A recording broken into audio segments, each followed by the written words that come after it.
नमस्कार दोस्तों, इस यूट्यूब चैनल एजुकेशन एकेडमी में मैं आप सभी का हार्दिक स्वागत करती हूँ। तो फ्रेंड्स, कैसे हैं आप लोग? उम्मीद करती हूँ कि आप लोग बहुत अच्छे होंगे। वीडियो बनाने से पहले ये रिक्वेस्ट करती हूँ कि अगर आप मेरे चैनल में नए हैं तो मेरे चैनल को ज़्यादा से ज़्यादा लाइक, सब्सक्राइब एंड शेयर जरूर करें ताकि इस वीडियो से जुड़ी हर नई अपडेट आपको प्राप्त होती रहे। तो आज का जो टॉपिक है हमारा वह है खड़ी बोली का उदय और विकास, यानी साहित्य हिंदी के रूप में खड़ी बोली का उदय और विकास कैसे हुआ।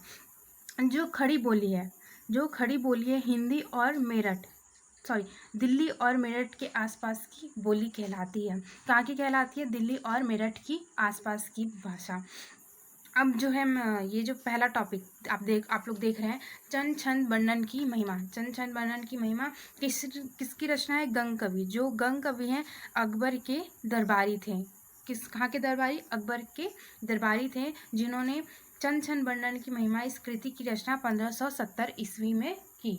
1570 ईस्वी में की। ये जो गंग कवि की जो रचना है चंद छंद वर्णन की महिमा खड़ी बोली गद्य की सर्वप्रथम उल्लेखनीय रचना है।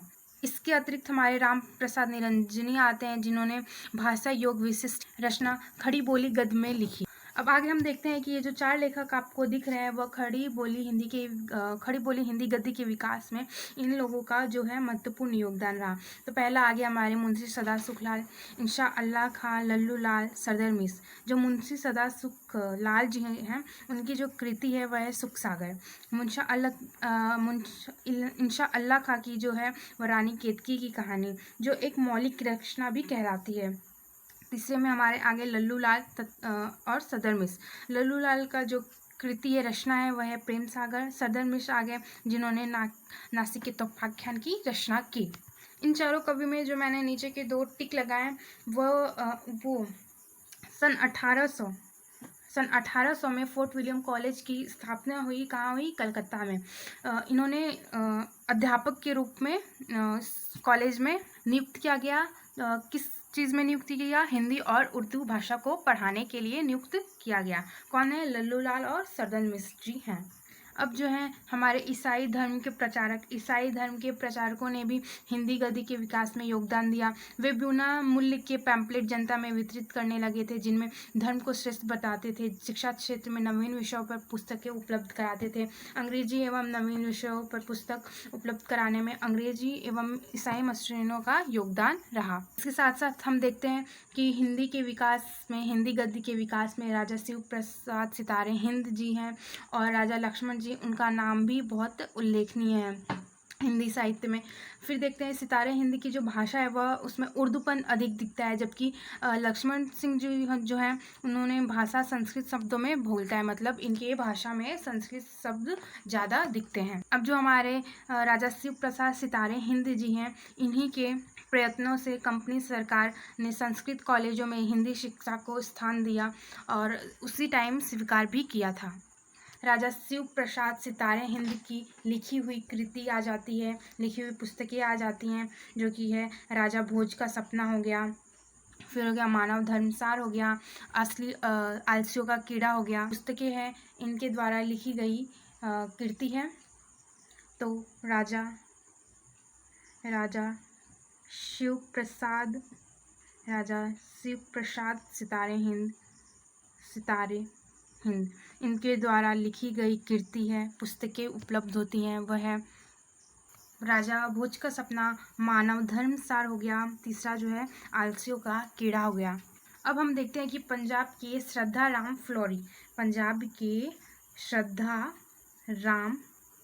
फुलौरी, कौन? श्रद्धा राम फुलौरी। इन्हें संस्कृत का विद्वान होते हुए भी हिंदी को अभिव्यक्ति का माध्यम बनाया। इन्होंने भाग्यवती नामक उपन्यास की रचना की तथा सत्यामृत प्रवाह नामक धार्मिक पुस्तकें भी लिखी। तो श्रद्धा राम फुलौरी के द्वारा लिखी गई जो पुस्तक है वह है भाग्यवती, दूसरा हो गया सत्यामृत प्रवाह। फिर नेक्स्ट हम देखते हैं कि इनकी रची हुई ओम जय जगदीश्वरे जो आरती है हमारी ओम जय जगदीश्वरे वह भी बहुत प्रचलित हुई है। किसके द्वारा की गई रचना है? श्रद्धा राम फ्लोरी, ओम जय जगदीश्वरे। अब हम देखते हैं कि भारतेंदु युग से पहले जो हिंदी की रचनाएं हो रही थी तो उसमें हिंदी के साथ साथ उर्दू भाषा भी शामिल थी। जैसे उर्दू शब्द के में आती थी, उर्दू फारसी शब्द की जो हिंदी थी मतलब वो साफ साफ कही जा सकती थी कि वह विशुद्ध हिंदी थी। और जो हमारे भारतेंदु जी हैं वह मध्य मार्ग को अपनाते हुए सरल स्वाभाविक हिंदी गद्य को विकसित किया, जिसमें उर्दू एवं संस्कृत के प्रचलित शब्दों को स्थान दिया। सही अर्थों में भारतेंदु जी जो हैं हिंदी गद्य के जनक हैं। हिंदी गद्य के जनक कौन कहलाते हैं? वह है भारतेंदु जी, भारतेंदु जी। फिर देख लेते हैं हम हिंदी गद्य के जनक। हिंदी गद्य के जनक कौन है?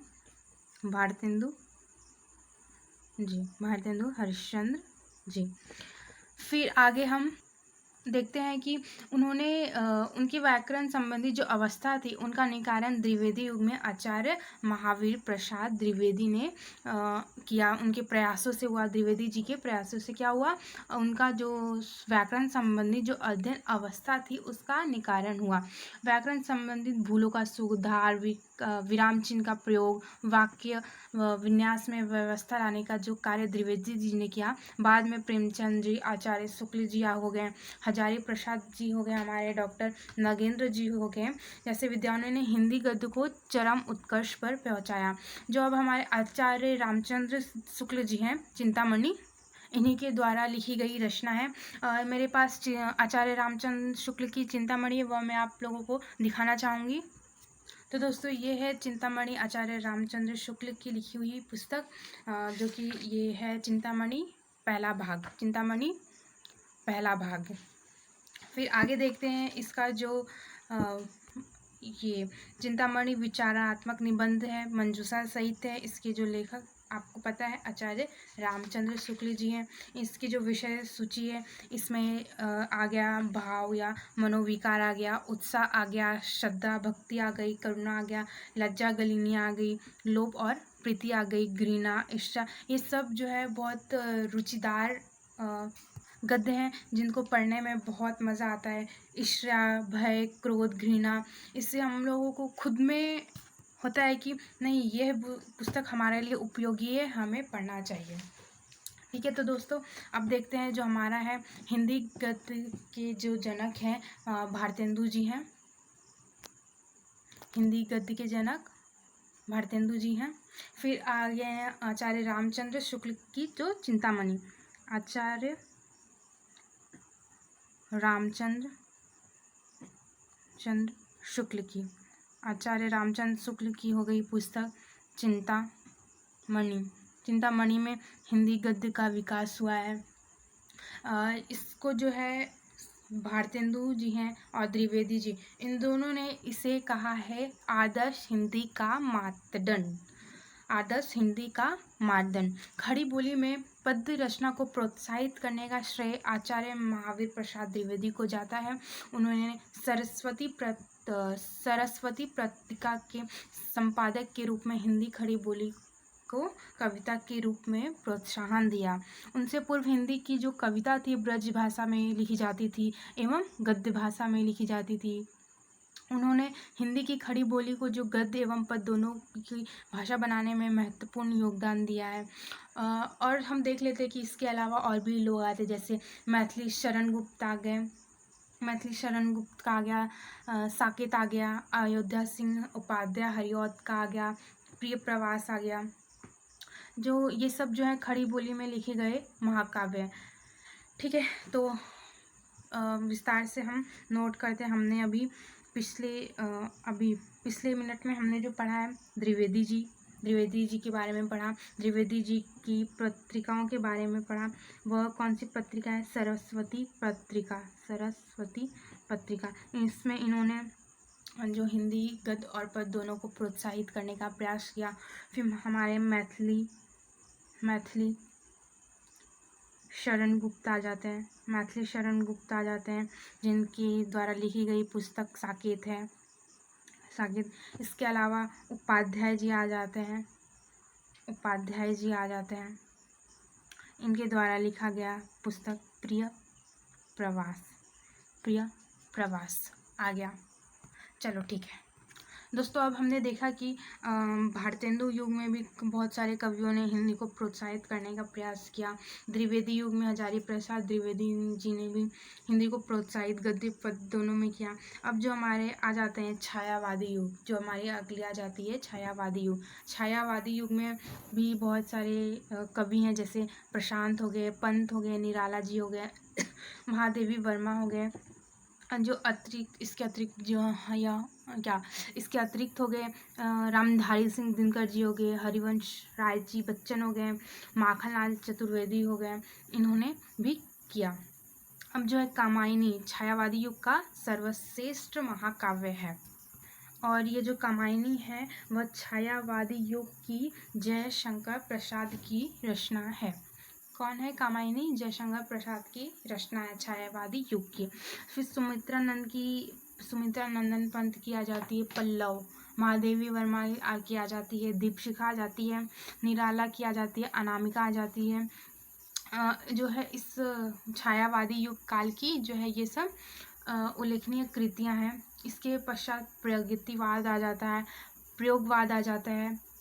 जो प्रगतिवाद और प्रयोगवाद कवियों ने हिंदी खड़ी बोली को काव्य भाषा के रूप में समृद्ध करने में जो योगदान दिया है वो हो गई या अज्ञेय आ गए, नागार्जुन आ गए, दुष्यंत कुमार आ गए, वीरेंद्र मिश्र, त्रिलोचन आ गए, शास्त्री जी आ गए, केदारनाथ अग्रवाल जी आ गए। इन सभी कवियों ने कवियों का जो नाम है दृष्टि से उल्लेखनीय है। इन्होंने भी हिंदी गद्य और पद्य दोनों को चरम सीमा तक पहुंचाया। अब जैसा कि हम अपने पहले पार्ट 1 में देख चुके हैं कि हिंदी गद्य की विधाओं में नाटक हो गया, कहानी हो गया, एकांकी हो गया, उपन्यास हो गया, रेखा चित्र हो गया, जीवन हो गया, संस्करण हो गया हमारा, आत्मकथा, निबंध, आलोचना आदि से संबंधित प्रचुर रचनाएं इस काल में लिखी गई।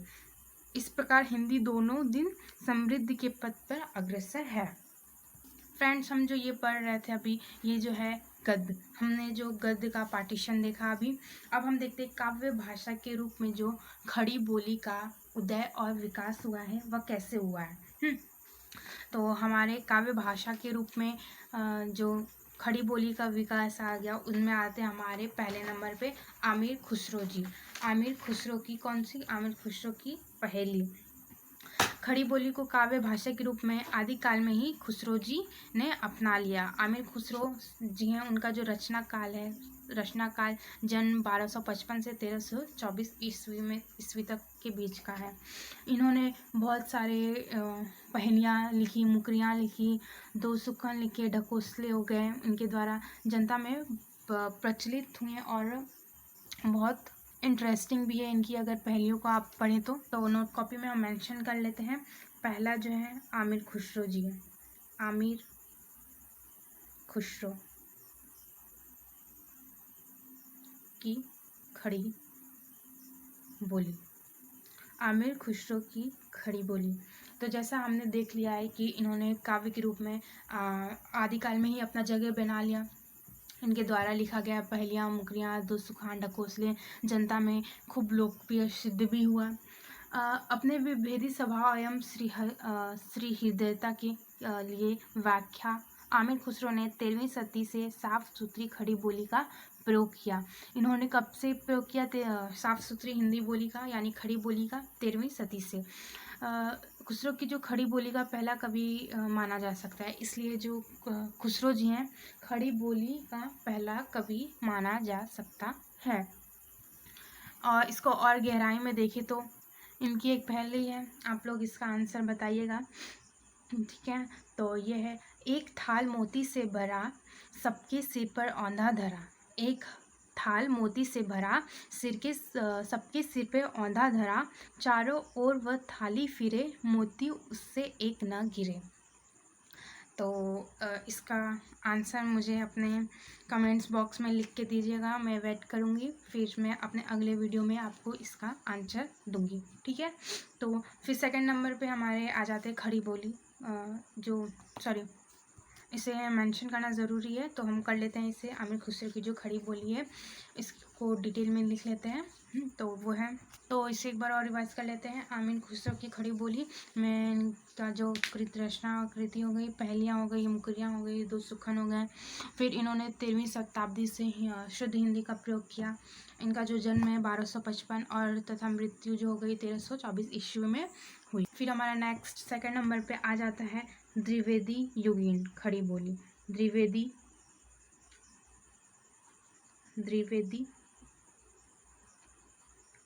युगीन खड़ी बोली।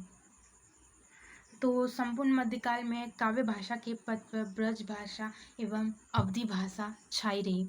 जो द्विवेदी युग का जो मध्यकाल है उसमें काव्य की भाषा क्या थी? ब्रज भाषा और अवधी भाषा लोकप्रिय थी। यहाँ तक कि जो आधुनिक काल का जो प्रथम चरण भारतेंदु युग में जो काव्य भाषा के पद पर जो ब्रज भाषा प्रतिष्ठित रही, आचार्य महावीर प्रसाद द्विवेदी के प्रयास से द्विवेदी युग में खड़ी बोली काव्य भाषा बन सकी। मतलब देख सकते हैं कि जो द्विवेदी जी का जो प्रयास रहा, रंग लाया द्विवेदी युग में, हिंदी को काव्य भाषा के रूप में भी माना जाने लगा। उन्होंने सरस्वती पत्रिका के माध्यम से खड़ी बोली का विकास किया। भारतेंदु युग में जो गद्य की भाषा तो खड़ी बोली थी, किंतु काव्य के रूप में जो ब्रज भाषा का ही प्रयोग हो रहा था। भारतेंदु और जो मंडल के अन्य कवियों ने अपनी जो रचनाएं ब्रज भाषा में लिखी, द्विवेदी को यह बड़ा अजीब सा लगता था कि काव्य भाषा और गद्य भाषा हिंदी में अलग अलग है। उन्होंने खड़ी बोली को जो है काव्य के रूप में प्रतिष्ठित करने का जो मिशन बना लिया, उससे उन्हें बहुत अत्यंत सफलता प्राप्त हुई। बहुत से कवि मनीषी खड़ी बोली की काव्य भाषा के रूप में जो उपयोगिता व संदेश करते थे, किंतु द्विवेदी युगीन कवियों ने अपनी जो काव्य रचना को प्रस्तुत कर इस शंका को निर्मूल कर दिया कि प्रारंभ में खड़ी बोली काव्य नीरस तुम्बी के अतिरिक्त कुछ और नहीं लगता। ठीक है, तो फिर हम देखते हैं कि इन्होंने जो सरस्वती पत्रिका का जो संपादक किया वह 1903 में सरस्वती पत्रिका को संपादित करना स्टार्ट किया। हालांकि जो सरस्वती पत्रिका है वह 1900 में ही छपने लगी, परंतु जो द्विवेदी जी थे उन्होंने 1903 में इसका कार्यभार संभालना स्टार्ट किया। फिर अब हमारे जो नेक्स्ट टॉपिक है वह है छायावाद युग में प्रयुक्त खड़ी बोली का विकास। अब जो हमारे छायावाद युग में आ गए, हमारे अज्ञे जी आ गए, मुक्तिबोध जी आ गए, महादेवी वर्मा आ गए, नागार्जुन आ गए। इन्होंने जो है सैकड़ों कवियों ने खड़ी बोली को जो सरस बनाते हुए काव्य के रूप में प्रयुक्त किया। अज्ञे की जो कुछ पंक्तियाँ मैं आप लोगों को प्रस्तुत कर रही हूँ, तो वो इस प्रकार है। दुख सबको मांजता है और चाहे स्वयं को मुक्ति देना वह न जाने, किंतु जिसको मांजता है उन्हें यह सीख दे देता है कि सबको मुक्त रखे। बहुत सुसज्जित पंक्ति है ये। तो स्टूडेंट्स, आज का जो वीडियो है यही समाप्त होता है। जो मेरा अगला यूट्यूब चैनल होगा एजुकेशन एकेडमी में, वह है टॉपिक जो है राजभाषा और राष्ट्रभाषा के रूप में हिंदी का उद्भव और विकास कैसे हुआ, वह हम देखेंगे। तथा हम देखेंगे कि हिंदी प्रचार के आंदोलन में प्रमुख व्यक्ति एवं संस्थाओं को देखेंगे और राष्ट्र प्रचार समिति भी डिस्कस करेंगे तथा राजभाषा हिंदी की समस्याओं के बारे में भी चर्चा करेंगे। राजभाषा तथा राजभाषा में राष्ट्रभाषा में क्या अंतर होता है, अगले वीडियो में हमारा जो है ये सब टॉपिक कवर होगा। तो जिन स्टूडेंट ने मेरा पहले वाला वीडियो नहीं देखा है वह मेरे इस चैनल पे जाके मेरे पहले वाले वीडियो को देख ले, ताकि जो आने वाली नेक्स्ट वीडियो है आप लोगों को ज़्यादा से ज़्यादा और अच्छे से समझ में आए। तो दोस्तों, तब तक के लिए नमस्कार, धन्यवाद, खुदा हाफिज़।